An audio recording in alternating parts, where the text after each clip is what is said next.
मित्रांनो नमस्कार. मी विजय चोरमारे या चॅनलमध्ये आपलं मनपूर्वक स्वागत. मित्रांनो, आज आपण एका वेगळ्या विषयासंदर्भात बोलणार आहोत. पंडित दीनदयाळ उपाध्याय यांचं नाव आपण ऐकलं असेल. भारतीय जनसंघाचे ते संस्थापक अध्यक्ष. पंडित दीनदयाळ उपाध्याय यांचा 11 फेब्रुवारी हा स्मृतिदिन. त्यानिमित्त मुंबईत पंडितजींच्या पुतळ्याचं अनावरण झालं. देशभरात भारतीय जनता पक्षाच्या वतीनं त्यांच्या स्मृती जागवणारे असे विविध कार्यक्रम आयोजित करण्यात आलेले होते. आज आपण पंडित दीनदयाळ उपाध्याय यांच्या मृत्यूच्या घटनेच्या संदर्भात बोलणार आहोत. म्हणजे पंडित दीनदयाळ उपाध्याय यांचा मृत्यू हा आजही अनेकांच्या दृष्टीनं संभ्रमाचा विषय आहे, अनेकांच्या दृष्टीनं संशयाचा विषय आहे. त्या संदर्भातली स्पष्टता अनेकांना झालेली नाही. त्या संदर्भातलं गूढ आजही कायम आहे. म्हणजे केंद्रात पंतप्रधान नरेंद्र मोदी यांच्या नेतृत्वाखालचं भारतीय जनता पक्षाच्या नेतृत्वाखालचं सरकार आल्यानंतर त्यांनी नेताजींच्या फाईल ओपन केल्या, लालबहादूर शास्त्री यांच्या मृत्यूच्या संदर्भात काही टिप्पण्या केल्या, चर्चा केल्या, काँग्रेसला अडचणीत आणण्यासाठी हे सगळं केलं. पण खरं तर त्यांची जबाबदारी होती की आपल्या पक्षाचे संस्थापक अध्यक्ष असलेल्या पंडित दीनदयाळ उपाध्याय यांच्या मृत्यूची नीट चौकशी करण्याची किंवा त्यांच्या मृत्यूसंदर्भातला संभ्रम दूर करण्याची. पण अर्थातच भारतीय जनता पक्षानं ते केलं नाही, नरेंद्र मोदी यांच्या सरकारने ते केलं नाही. पण खरं तर आजसुद्धा पंडित दीनदयाळ उपाध्याय यांच्या मृत्यूसंदर्भातला संभ्रम कायम आहे. मित्रहो, भारतीय जनसंघाचे 3 संस्थापक सदस्य होते. म्हणजे श्यामाप्रसाद मुखर्जी, बलराज मधोक आणि पंडित दीनदयाळ उपाध्याय अशा तिघांनी मिळून भारतीय जनसंघाची स्थापना केलेली होती. तर या जनसंघाचे 1968 मध्ये अध्यक्ष होते पंडित दीनदयाळ उपाध्याय. 11 फेब्रुवारी 1968 ही तारीख आहे. त्यांनी दिल्लीत आपल्या संसदीय पक्षाची म्हणजे भारतीय जनसंघाच्या संसदीय पक्षाची म्हणजे संसदीय पक्षाचे जे 35 खासदार होते त्यांची बैठक बोलवलेली होती. आणि त्या बैठकीसाठी 11 फेब्रुवारीला ते लखनौहून निघणार होते. लखनौमध्ये ते त्यांच्या मानलेल्या बहिणीच्या घरी उतरलेले होते आणि तिथून ते दुसऱ्या दिवशी सकाळी दिल्लीतल्या बैठकीला जाणार होते. पण 10 तारखेला रात्री त्यांना भारतीय जनसंघाचे बिहारचे जे पक्ष संघटना होती त्याचे संघटन मंत्री असलेले अश्विनी कुमार यांचा फोन आला आणि त्यांनी सांगितलं की उद्या बिहार प्रदेश कार्यकारिणीची बैठक आयोजित केलेली आहे आणि या बिहार प्रदेश काँग्रेसच्या बैठकीला आपण उपस्थित राहावं. अर्थात देशातल्या एका महत्त्वाच्या राज्याच्या संघटन मंत्र्याकडून निरोप आल्यामुळं पंडित दीनदयाळ उपाध्याय यांनी दिल्लीला फोन केला. त्यांनी सुंदरसिंग भंडारे यांच्याशी चर्चा केली आणि आपला दिल्लीचा बेत रहित करून त्यांनी पटण्याला म्हणजे बिहारला जाण्याचा निर्णय घेतला. म्हणजे पटण्याला जाण्यासाठी त्यावेळी पठाणकोट शियालदेह ही जी रेल्वे लखनौहून जाणार होती त्या रेल्वेच्या फर्स्ट क्लासचं तिकीट त्यांनी काढलं. त्यांना कंपार्टमेंट एमध्ये जागा मिळाली. संध्याकाळी 7 वाजता ही ट्रेन लखनौमध्ये आली. त्यावेळी पंडित दीनदयाळ उपाध्याय यांना रेल्वेमध्ये बसवण्यासाठी स्टेशनवर सोडण्यासाठी उत्तर प्रदेशचे त्यावेळी उपमुख्यमंत्री जे होते रामप्रकाश गुप्ता तेही तिथं गेलेले होते. त्यांनी पंडितजींना ट्रेनमध्ये बसवलं आणि ते परत आले. बाराबंकी, फैजाबाद, अकबरपूर, शहागंज असा प्रवास करत अशी स्टेशनं घेत ही जी पठाणकोट शियालदेह ट्रेन होती ती रात्री 12 वाजता जौनपूरला पोहोचली. ती जौनपूरला पोहोचल्यानंतर तिथल्या जौनपूरच्या महाराजांचं एक पत्र घेऊन त्यांचा कन्हैया नावाचा एक कर्मचारी होता तो आलेला होता. ते पत्र कन्हैयानं पंडितजींना दिलं. पंडितजींनी ते वाचलं आणि मी महाराजांना या संदर्भात सविस्तर उत्तर लिहितो असं सांगून त्याला निरोप दिला. 12:12 जौनपूरहून ही ट्रेन पुढं निघाली. तिथून ती ट्रेन बनारस म्हणजे वाराणसी आणि त्यानंतर 2:15 म्हणजे 2:15 वाजता मुघलसराय स्टेशनवर आली. आता इथं एक बदल होता असा की ही जी पठाणकोट ट्रेन होती, ही ट्रेन पटण्याला जाणार नव्हती. त्यामुळं हा जो पटण्याला जाणारा डबा होता तो तिथून वेगळा होणार होता आणि तिथून ती एक वेगळी गाडी होती, दिल्ली हावडा एक्सप्रेस. या दिल्ली हावडा एक्सप्रेसला तो डबा जोडला जाणार होता आणि साधारण सकाळी 6, सव्वा 6 वाजता ही ट्रेन पटण्याला पोहोचणार होती. 6 वाजता त्या दिवशी ही ट्रेन पटण्याला पोहोचली. तेव्हा रेल्वे स्टेशनवर, पटण्याच्या रेल्वे स्टेशनवर त्यांच्या स्वागतासाठी कैलाशपती मिश्र हे उपस्थित होते. पंडित दीनदयाळ उपाध्यायांच्या स्वागतासाठी त्यांनी तिथं स्टेशनवर गेल्यानंतर ज्या बोगीत ते होते त्या बोगीत गेले, पण त्या बोगीत, संपूर्ण बोगीत शोध घेतल्यानंतर सुद्धा पंडित दीनदयाळ उपाध्याय त्या ट्रेनमध्ये त्यांना भेटले नाहीत. त्यामुळं त्यांना वाटलं की कदाचित पंडितजींनी आपला बेत बदललेला असावा आणि ते पटण्याला येणार होते, त्याऐवजी त्यांना दिल्लीची महत्त्वाची मीटिंग वाटली असावे, त्यांनी पटण्याचा बेत बदलून ते परत दिल्लीला गेले असावेत असं त्यांना वाटलं. याच दरम्यान जे मुघलसराय स्टेशन होतं, ज्या मुघलसराय स्टेशनमधून हा पटण्याला जाणारा डबा हावडा एक्सप्रेसला जोडलेला होता, त्या स्टेशनमध्ये साधारण रेल्वे यार्डातल्या म्हणजे यार्डात, पण तिथल्या रेल्वे लाईनपासून काही मीटर अंतरावर एका विजेच्या खांबाजवळ एक मृतदेह पडलेला होता आणि पहाटे 3:30 वाजता तो मृतदेह तिथल्या एका कर्मचाऱ्याच्या निदर्शनास आला.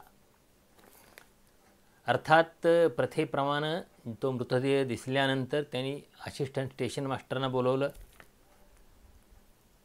पोलिसांना खबर देण्यात आली. 15 मिनिटात पोलीस तिथं पोहोचले. तेव्हा त्यांनी बघितल्यानंतर लक्षात आलं की हा जो मृतदेह पडलेला आहे ही व्यक्ती जवळपास मृत झालेली आहे. डॉक्टरना निरोप देण्यात आला आणि डॉक्टर यायला अर्थातच सकाळचे 6 वाजले आणि डॉक्टरांनी त्यांना तपासून ही व्यक्ती मृत झाली आहे असं जाहीर केलं. अर्थात एखादा मृतदेह पडल्यानंतर बघ्यांची गर्दी जमते, तशी सकाळ जशी होत जाईल तशी लोक जमायला लागले आणि तिथं रेल्वेतच असलेला एक कर्मचारी होता. त्या कर्मचाऱ्याला बघितलं की ही जी व्यक्ती आहे, हा मृतदेह आहे, तो पंडित दीनदयाळ उपाध्याय यांचा असावा. त्यानं तसं सांगितलं, पण तिथं जे लोक उपस्थित होते त्यांचा कुणाचाच यावर विश्वास बसला नाही. म्हणजे एवढी व्यक्ती मोठी आणि ती अशी बेवारशीपणे अशा यार्डात, ट्रेनच्या यार्डात कशी पडू शकेल असं अनेकांना वाटलं. पण त्यातल्या काहींनी स्थानिक जे जनसंघाचे कार्यकर्ते होते त्या कार्यकर्त्यांना बोलवलं. मग त्या कार्यकर्त्यांनी लखनौ वगैरे या ठिकाणी संपर्क साधून पंडितजींचं ते तिकीट नंबर होतं, तो तिकीट नंबर मिळाला. त्यावेळी जी पंडितजींच्या जवळ जी काही सामग्री सापडली त्यात त्यांचं ते तिकीट होतं. त्या तिकीट नंबरशी ती पडताळणी केली आणि त्यानंतर खात्री पटली की हा मृतदेह पंडित दीनदयाळ उपाध्याय यांचा आहे. म्हणजे एका पक्षाच्या राष्ट्रीय अध्यक्षाचा अत्यंत गूढपणे, अत्यंत संशयास्पद रीतीने असा मुघलसरायच्या रेल्वे स्टेशनच्या यार्डात हा मृतदेह सापडला. तर इथं पुन्हा पोलिसांचा तपास सुरू झाला. त्यातून बऱ्याच काही गोष्टी समोर यायला लागल्या. म्हणजे मुघलसराय स्टेशनवर एक 20-22 वर्षाचा एक मुलगा होता. तो पंडित दीनदयाळ उपाध्याय यांचा जो बिछाना होता, तो बिछाना घेऊन जाताना त्या उपाध्यायांच्या एका सहप्रवाशानं बघितलं होतं. त्या सहप्रवाशांनी दिलेल्या माहितीनुसार पोलिसांनी त्या मुलाला, 20-22 वर्षाच्या त्या मुलाला शोधून काढलं. त्याचं नाव लालता असं होतं. तर त्या लालताकडे चौकशी केल्यानंतर त्यानं असं सांगितलं की राम आवद नावाचा एक गृहस्थ होता, त्या गृहस्थानं त्याला तो बिछाना होता बोगीमधला, तो बोगीमधला बिछाना घेऊन यायला सांगितलं होतं आणि लालतानं तो बिछाना घेऊन आला आणि त्यानं तो कुणाला तरी 40 रुपयाला विकूनसुद्धा टाकला. त्याच रेल्वे स्टेशनमधल्या एका सफाई कामगाराजवळ पंडित दीनदयाळ उपाध्याय यांचा कुर्ता आणि जाकीट सापडलं. ते त्या सफाई कर्मचाऱ्याकडून जप्त करण्यात आलं. पोलिसांच्याकडून स्वाभाविकपणे एवढा मोठा नेते असल्यामुळं हा तपास CBIकडे गेला. CBIनं पटना स्टेशनवर भोला नावाचा एक सफाई कर्मचारी होता. तर त्याच्याकडं चौकशी केल्यानंतर असं समजलं म्हणजे हा डबा जो उपाध्याय होता तो मुघलसरायहून पुढे पटण्याला गेल्यानंतर पटनामध्ये त्या सफाई कर्मचाऱ्याने सांगितलं की एका माणसानं त्याला ही जी फसलाची बोगी आहे ती बोगीची साफसफाई करायची का सांगितली. त्याने ती साफसफाई केली. म्हणजे अर्थात हा कोणतरी या बोगीत चढणारा प्रवासी असावा असं वाटलं. पण त्या भोलानं सांगितलं की ही साफसफाई करणारी ज्या व्यक्तीनं मला सांगितलेलं होती साफसफाई करणारी व्यक्ती ह्या डब्यात त्यात चढली नाही. म्हणजे इथं आणखी एक संशयास्पद अशी गोष्ट तिथं आढळून आली आहे. सीबीआयने तपास केला आणि त्या एकूण सगळ्या तपासात म्हणजे एवढं सगळं संशयास्पद गोष्टी असतानासुद्धा राम अवध आणि भगतलाल हे 2 आरोपी सीबीआयने निश्चित केले आणि त्यांच्यावर गुन्हा दाखल केला, आरोपपत्र दाखल केलं. तर या दोघांनी जो कबुली जबाब दिला तो कबुली जबाब असा होता की आम्ही चोरी करायला गेले होतो आणि या ग्रस्तांनी चोरी करायला विरोध केला म्हणून आम्ही त्यांना ट्रेनच्या बाहेर फेकून दिलं. पण जे उपाध्याय यांच्यासोबत एक सहप्रवासी होते MP सिंग नावाचे ते त्यावेळी डब्यात होते. त्यांनी असं सांगितलं की अशी काही घटना मारामारीची चोरीची किंवा ते चोरी होताना किंवा कुणाकडं तरी धक्काबुक्की होताना आवाज होतो तर तसं काही झालं नव्हतं आणि अशी काही घटना घडलेली नव्हती. आणखी एक गोष्ट जी सापडली जी संशयास्पद होती ज्यात म्हणजे विसंगती होती ती म्हणजे लालता नावाच्या ज्या मुलानं पंडितजींचा बिछाना चोरून नेला त्यावेळी ट्रेन मुघलसराय स्टेशनच्या प्लॅटफॉर्म नंबर 1 वर होती आणि हा पंडितजीचा मृतदेह मात्र यार्डातल्या लाईनच्या जवळ सापडलेला होता. आणखी एक गोष्ट म्हणजे पंडित दीनदयाळ उपाध्याय यांच्या मुठीत 5 रुपयाची नोट सापडलेली होती त्याचाही काही संदर्भ लागत नव्हता. अशा अनेक गोष्टी या तपासातून पुढे आल्या. अनेक विसंगती होत्या. पण अखेर ह्या दोघांच्यावर आरोपपत्र होतं पण या दोघांनी पंडित दीनदयाळ उपाध्याय यांची हत्या केलेली आहे हा गुन्हा काही सिद्ध होऊ शकला नाही. त्यामुळं त्यांना त्यांच्या मृत्यूसंदर्भातल्या आरोपातून मुक्त करण्यात आलं. एकाला चोरीच्या आरोपावरून शिक्षा देण्यात आली. म्हणजे पंडित दीनदयाळ उपाध्याय यांच्या मृत्यूचा जो खटला होता तो इथं संपला. पुढं काही घटना नाट्यमय घडल्या.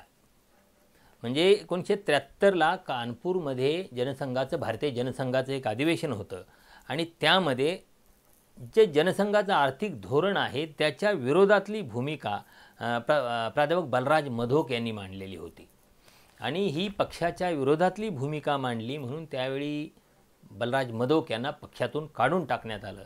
त्यावेळी जनसंघाचे अध्यक्ष होते लालकृष्ण अडवाणी. म्हणजे पक्षाच्या संस्थापक अध्यक्षालाच पक्षातून काढून टाकण्याची घटना घडलेली होती. पण अर्थात पक्षातून काढून टाकल्यानंतर बलराज मधोक अत्यंत आक्रमक झाले. त्यांनी थेट बंडाची भाषा सुरू केली आणि त्यांनी दीनदयाळ उपाध्याय यांचा मृत्यू ही राजकीय हत्या असल्याचा आरोप केला आणि त्या संदर्भातला त्यांचा थेट आरोप हा अटल बिहारी वाजपेयी आणि नानाजी देशमुख या दोघांच्यावर होता. हे दोघं पंडित दीनदयाळ उपाध्याय यांच्या मृत्यूला जबाबदार आहेत असा या मधोक यांनी आरोप केला. म्हणजे अटल बिहारी वाजपेयी आणि नानाजी देशमुख यांना उपाध्याय आणि यांनी पक्षातल्या महत्त्वाच्या पदांपासून दूर ठेवलं होतं. त्यामुळं सुपारी देऊन त्यांची हत्या करण्यात आली अशाच इतका गंभीर स्वरूपाचा आरोप मधोक यांनी केला होता. मधोक यांनी म्हटले की 1977ला जनता पक्षाचं सरकार ज्यावेळी सत्तेवर होतं त्यावेळी जनता पक्षाकडून निवडून आलेले सुब्रमण्यम स्वामी जे आज भारतीय जनता पक्षाचे खासदार आहेत त्या सुब्रमण्यम स्वामी यांनी त्यावेळचे जे गृहमंत्री होते केंद्रातले चरणसिंह यांना निवेदन देऊन याची म्हणजे दीनदयाळ उपाध्याय यांच्या मृत्यूची चौकशी करण्याची मागणी केली होती. पण त्याच जनता पक्षाच्या मंत्रिमंडळात हे जनसंघाचे लोक होते. अटल बिहारी वाजपेयी परराष्ट्र मंत्री होते तर वाजपेयी यांनी ती चौकशी होऊ दिली नाही असंही मधोक यांचं म्हणणं होतं. ज्यावेळी पंडित दीनदयाळ उपाध्याय यांचा मृत्यू झाल्याची गोष्ट समोर आली तेव्हा मधोक यांनी ज्यांच्यावर त्या संदर्भातला आरोप केलेला होता त्या नानाजी देशमुख यांनीही उपाध्याय यांचा मृत्यू ही राजकीय हत्या असल्याचा म्हटलेलं होतं आणि उपाध्याय यांच्याकडे काही गोपनीय कागदपत्र होती आणि ती गोपनीय कागदपत्र मिळवण्यासाठी त्यांची हत्या करण्यात आली असं विधान नानाजी देशमुख यांनीही केलेलं होतं. अर्थात पंडित दीनदयाळ उपाध्याय हे भारतीय राजकारणातले अत्यंत महत्त्वाची व्यक्ती, अत्यंत सत्शील चारित्र्यवान असे नेते होते. त्यामुळे त्यांच्या संदर्भातलं त्यांच्या मृत्यूचं दुःख त्या पक्षाच्या पलीकडं अनेक वेगळ्या सगळ्या राजकीय क्षेत्रातल्या लोकांना होतं. त्यामुळं न्यायालयाच्या निकालानंतरसुद्धा 23 ऑक्टोबर 1969ला विविध पक्षाच्या 70 खासदारांनी मागणी केली की सरकारनं याची पुन्हा चौकशी करावी, या उपाध्यायांच्या मृत्यूची चौकशी करावी. त्यामुळं त्यावेळी न्यायमूर्ती यशवंतराव चंद्रचूड यांचा एक आयोग नेमला. अर्थात त्या आयोगानंसुद्धा जे CBIनं निष्कर्ष काढले होते ते CBIचे निष्कर्ष बरोबर आहेत असंच म्हटलं. पुन्हाही सातत्यानं उपाध्याय यांच्या मृत्यूच्या चौकशीची मागणी होऊ लागली, पण त्यातून पुढं काही साध्य झालं नाही. त्यांचा मृत्यू कसा झाला, कशामुळं झाला या संदर्भातलं रहस्यच राहिलं. अर्थात या संदर्भातल्या बऱ्याच गोष्टी हरीश शर्मा यांनी पंडित दीनदयाळ उपाध्याय यांच्या संदर्भात एक पुस्तक लिहिलं आहे. त्या पुस्तकात याचा उल्लेख आहे. किंवा बलराज मधोक यांचं अलीकडेच निधन झालं, तर बलराज मधोक यांचं जिंदगी का सफर हे आत्मचरित्र आहे. त्या आत्मचरित्राचे 3 खंड प्रसिद्ध झाले आहेत. त्या 3 खंडांच्यापैकी 3ऱ्या खंडामध्ये त्यांनी या पंडित दीनदयाळ उपाध्याय यांच्या मृत्यूसंदर्भातलं जे काय आपलं म्हणणं आहे ते म्हणणं नोंदवलेलं आहे. अशा रीतीनं आजसुद्धा अगदी भारतीय जनता पक्षातल्या जुन्या लोकांनासुद्धा आणि एकूण भारतीय राजकारणातल्या अनेक लोकांना, राजकारणाशी संबंधित असलेल्या अनेक लोकांना पंडित दीनदयाळ उपाध्याय यांचा मृत्यू कसा झाला या संदर्भातलं गूढ वाटतं.